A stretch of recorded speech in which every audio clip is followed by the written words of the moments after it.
Барлықтарыңызға сәлем. Жас эрудит олимпиадасының мектеп ішілік кезеңінің талдауына қош келдіңіздер. Здравствуйте всем.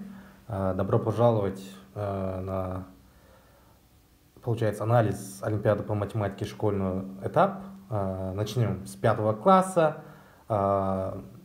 Если вам удобнее будет на русском, то можете начать со середины видео, потому что мы сначала начнем разбор на казахском, а потом уже перейдем на русский.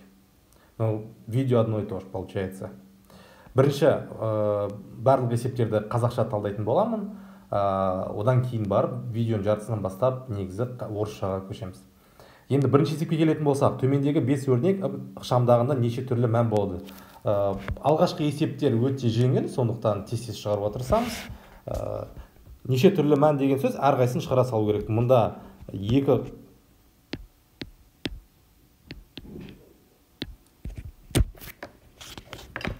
екі қосылған 2, 4, 2 көбейтілген 2, 4, 2 азайтылған 2, 0, 2 бөлінген 2, 1, 2-нің квадраты дегеніміз, ол 2-ні 2-ге көбейткенмен бірдей, сонда бізде неше шықты? 4-тер бірдей, 1 және 0. Демек 3 түрлі мән бар. Екінші есеп, төмендегі сандардың қайсысы 3-ке және 4-ке бөлгенде бірдей қалдық береді. Енді әрқайсысын 3-ке 4-ке бөле саламыз. Мысалға 7-ні 3-ке бөлген кезде бізде 2 болады, 1 қалдық. Бірақ 7-ні 4-ке бөлген кезде 3 қалдық болады. Осылайша әрқайсысын шығарған кезде бізде жауабы Е болады. Барлығын тезеп шықсаңыздар болады. 25-ті 3-ке бөлсе менде 8 қалдық 1 болады. Егерде қалай бөлеміз десеңіздер, онда 25-ті 4-ке бөліп көрейік. 4, 6-дан берем 24. Енді мұнда бізде 1 қалдық қалады ғой.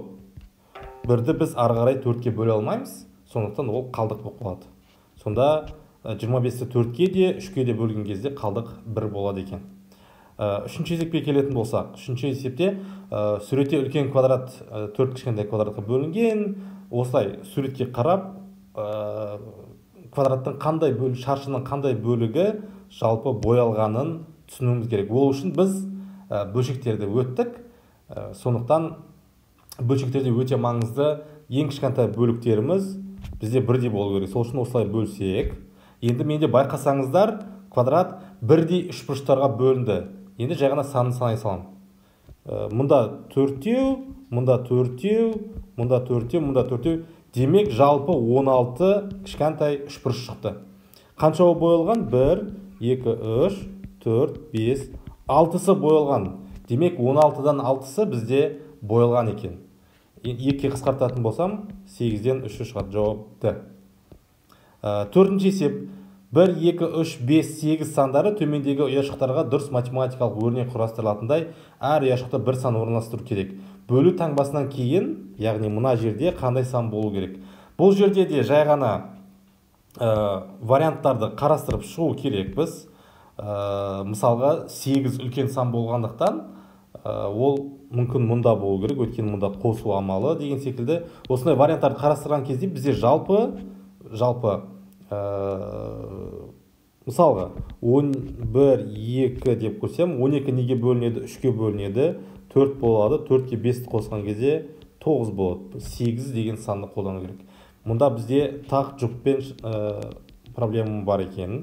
Сондықтан, енді осындай варианттарды қарастыра келе, жауабы жалпы 32 бөлінген 8 қосылған 1, 5-ке тең болды. Мына жерде 4 шығады, 4-ке 1-ді қоссам 5 шығады. Демек бөлуден кейін 8 болу керек. 5-ші есеп. Қуаныш қазір 29 жаста, 2024 жыл. Қай жылы оның жасы квадрат сан болады? Енді 29-ға жақын жалпы квадрат сандарды қарастыру керекпіз. Квадрат сан дегеніміз ол 1-дің квадраты 1, 2-нің квадраты 4, 3-тің квадраты 3-ті 3-ке көбейтсем 9, 4-ті 4-ке көбейтсем 16, 5-ті 5-ке көбейтсем 25, 6-ны 6-ға көбейтсем 36. Енді бізде 29 осы екеуінің арасында жатқандықтан бізде келесі жалпы квадратымыз келесі квадраты ол 36. 36-тан 29 азайтамын, демек 7 жыл өткеннен кейін оның жасы 36-та болады. Сондықтан 2024 жылға 7-ні қоссам 2031 шығады. 6-шы есеп. Берілген көбейту мысалында y әрдайым бірдей цифраны білдіреді. Y-тің мәні неге тең? Бұл жерде де жалпы варианттарды қарастыра саламыз. Мысалы, y-тің орнына 0-ді қойып көресіз, дұрыс емес болады. 1-ді қойып көресіз, дұрыс емес болады. 31-ді 411-ге көбейтесіз. Осылайша 4-ті 4-ке көбейткен кезде бізде соңғысы 6 болады. 4 болмайды, 4-те дұрыс емес. 5-ті 5-ке көбейткен кезде 35-ті 455-ге көбейтіп көреміз. Мысалға да 5-ті 5-ке көбейтсем 5 2 ойда, 5-ті 3-ке көбейтсем 15 7 1 ойда. Одан кейін тура осылай 5-ті 35-ке көбейткен кезде 175 шығады. Бізде мұнда 5 2 болып қалды, иә? Мұнда 7 болу керек. 5-те болмайды. Ал енді 36-ны 466-ға көбейткен кезде ровно бізде не шығады? 16776 шығады. Тексеріп көрсеңіздер болады. Жауабы Е. 7-ші есеп. Төмендегі сандардың бірі өз цифрларының көбейтіндісіне бөлінетін ең үлкен таңбалы оң санын. Бұл қандай сан? Өз цифрларының көбейтіндісіне дейді. Енді үлкен саннан былай қарай жылжы саламыз. Ең үлкен сан деп тұр ғой. 96. 9 мен 6-ны көбейтсем 54 болады. 54, 96 54-ке бөлінбейді, потому что 54 үлкен. 54-ті 2-ке де көбейтсек 108 болып кетеді. Сондықтан 96 54-ке бөлінбейді. 72. 7-ні 2-ке көбейтсем 14 шығады. 14-ке бөлетін болсақ 5-тен беремін. 70 болады. 2 қалып қалды. Сонда бұл да дұрыс емес. 36. 3-ті 6-ға көбейтсем менде 18. 2 шығады. Демек жауабы С. 3-ке бөлінетін ең кіші 4 таңбалы сан мен 2-ге бөлінетін ең үлкен 3 таңбалы санның айырмасын табыңыз. 3-ке бөлінетін, қандай сандар 3-ке бөлінеді?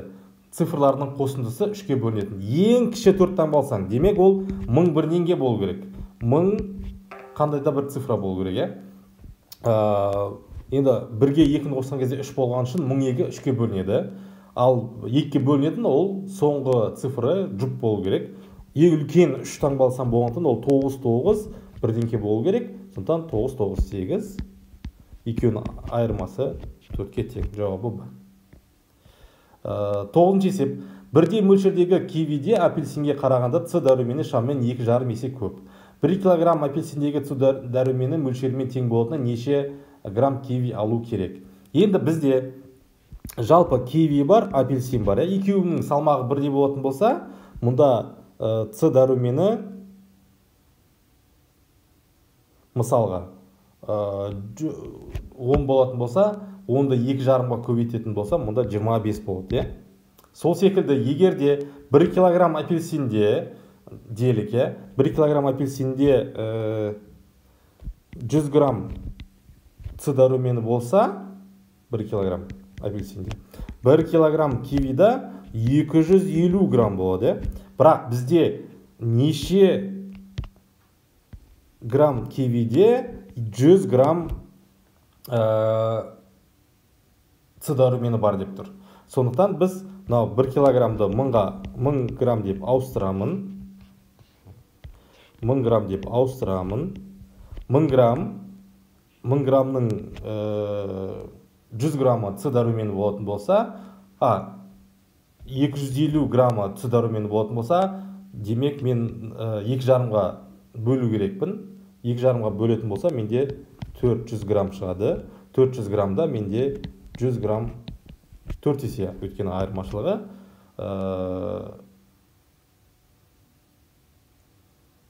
400 граммда менде 100 грамм апельсин, 100 грамм С дәрумен шығады. Сонда жауабы Д болады екен.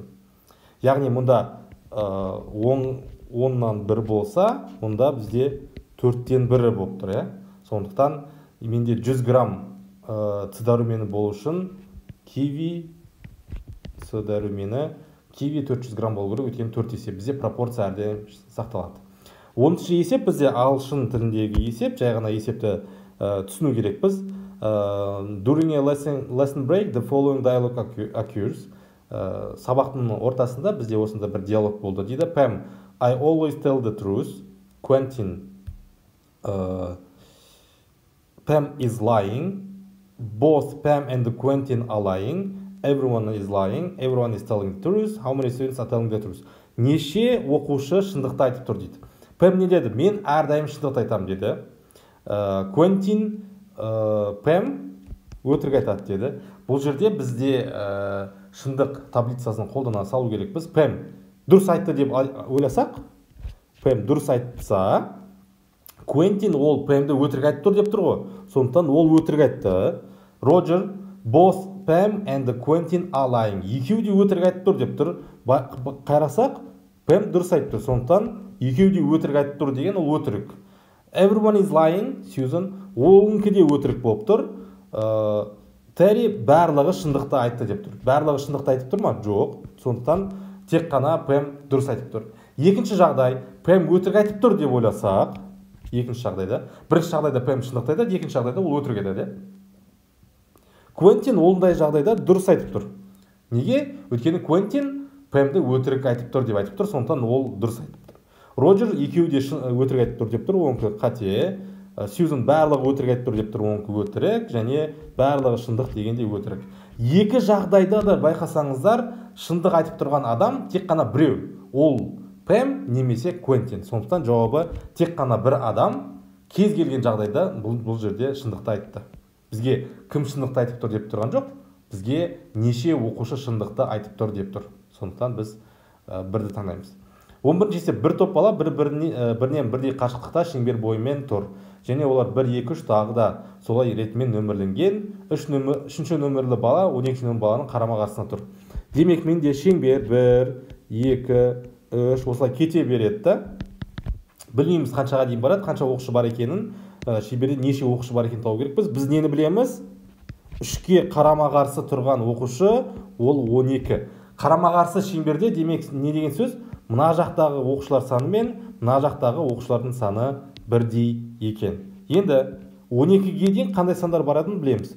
4, 5, 6, 7, 8, 9, 10, 11. Қанша оқушы? 1, 3, 3, 2. 8 оқушы. Демек мұнда да 8 оқушы болу керек. Енді 1, 2, 12, 13, келесі 14, 15. Мына жақта 2 адам тұр. Демек мына жақта 6 адам керек. 16, 17, 18, 18, 3, 3, 2. Демек бізде, егерде 12 мен 3 қарама-қарсы тұратын болса, жалпы ең соңғы оқушының нөмірі 18 болады екен. Жауабы С. 12-ші есеп. 1, 2, 3, 4, 5, 6, 7 сандардан 6 санды таңдап, оларды 2 топқа бөліп, әр топтағы сандардың қосындысы 4-ке еселі болатында етіп жасау керек. Енді менде 1, 2, 3, 4, 5, 6, 7 деген сандар бар. Байқасаңыздар, 1 мен 7-ні қосқан кезде 8-ге тең. Ол 4 еселі. 2 мен 6-ны қосқан кезде ол да 4 еселі. 3 пен 5-ті қосқан кезде де ол да еселі. Демек, бұл нені білдіреді? Екеуі осы жұптардың кез келгенін, мысалға, мынаны алып тастайтын болсам, 7-ге жұп болмай қалады, 4-ке еселі болуы үшін. Сондықтан мен осы жұптағыларды тисе алмаймын, тек қана 4-ті алып тастасам, осылай жұп 2 топқа бөліп, мысалға, 1, 7, 2, 6, екінші жағында 3 қосылған 5 деп 4 еселі қылып жасай аламын. Кез келген мынаны немесе басқа санды алып тастасам, менде 4 еселі шықпайды. Тек қана 4 алып тастай алады екен, сондықтан жауабы Б. 13-ші есеп. Ақша үнемдеу үшін Болат шай пакетшелерін қайта пайдаланады. Алғашқы қою бір шыны шайдан кейін ол пакетшені кептіріп, 2 кептірілген пакетшені жаңа қою бір шыны жасау үшін пайдаланады. Бір пакетшелер тағы да кептіріледі, және 4 кептірілген пакетше қою бір шыны жасауға болады. Демек, бұл жерде жалпы Болат деген жігіт өте ақша үнемдегіш екен. Ол шай пакетшелері, жаңағы одноразовый дейді ғой. Оны ол бірнеше рет қолданады. Қанша рет қолданады? Бір рет қолданылғанда тағы да бір рет қолданып, бірақ ол кезде екеуін қосады да біреу жасайды. Сол кезде шай дәмді болады. Одан кейін үшінші рет қолданылғысы келсе, онда 4 пакет қолданады. Енді 120, әрқайсысын бір-бірден қолданып шыққан кезде ол 120 рет шай іше алады. Одан кейін енді екеуін біріктіргені үшін Бізде 120-ны 2-ге бөлеміз, 60 жұп шығады. 60 жұптан тағы да ол шай шалады. Үшінші рет ішкісі келсе, осы 2 рет қолданылғандарды не істейді? Тағы да жұптастырады. Өйткені мына жақта 2 ғой жұп. 2 жұпты қосады, сондықтан 30-ды қосамын. Жалпы сонда менде неше шығады? 210 шығады екен. Жауабы С. 14-ші есеп. 14-ші есепте енді бізде 3D дейді ғой, 3D мышление болғаны дұрыс. Өйткені мынау бізде жай қағаз бетінде төселген кубтар болатын болса, кубтың бейнесі қалай жинаған кезде бізде куб шығады. Бұл жерде жалпы мысалға біріншісін қарайтын болсақ, мынау үстіге кететін болса, мынау астында қалды деп есептейтін болсақ, үстіге кететін болса, мына екеуінің бейнесі, байқасаңыздар, ол екеуінің бейнесі осындай болып қалады. Осындай болып қалады. Дұрыс емес. Ол екеуі осылай ұштаспайды, ол мысалға былай ұштасу керек еді. Куб болу үшін бір жағы дұрыс емес болып қалды. Сондықтан А емес жауабы. Тура солай Б, С, Д, Е барлығын осылай үшбұрыштарды біріктіру арқылы қараған кезде бізде жауабы С екені көрінеді. Мына екеуі де дұрыс қосылады, мына екеуі де дұрыс қосылады, сонда бізде барлығы дұрыс. Мына мен Д, А мен Д бірдей ол болмайды. Мына екеуі былай тұрмау керек, ол да болмайды. Мына екеуі бір-біріне қарау керек, өйткені олардың арасы 2, мынау да болмайды. Оны өздеріңіз қарап көрсеңіздер болады. Мен оны сала алмаймын мына жерге, бірақ тексеріп көрсеңіздер болады. Шамамен осындай подсказка берілген. 15-ші есеп тағы да бізде ағылшын тілінде. Ағылшын тіліндегі есептер қатты қиын емес, бірақ ағылшын тілін білу керексіздер. Данияр writes down 6 integers. 6 сан жазды дейді. The rule he uses is after the first 3 numbers.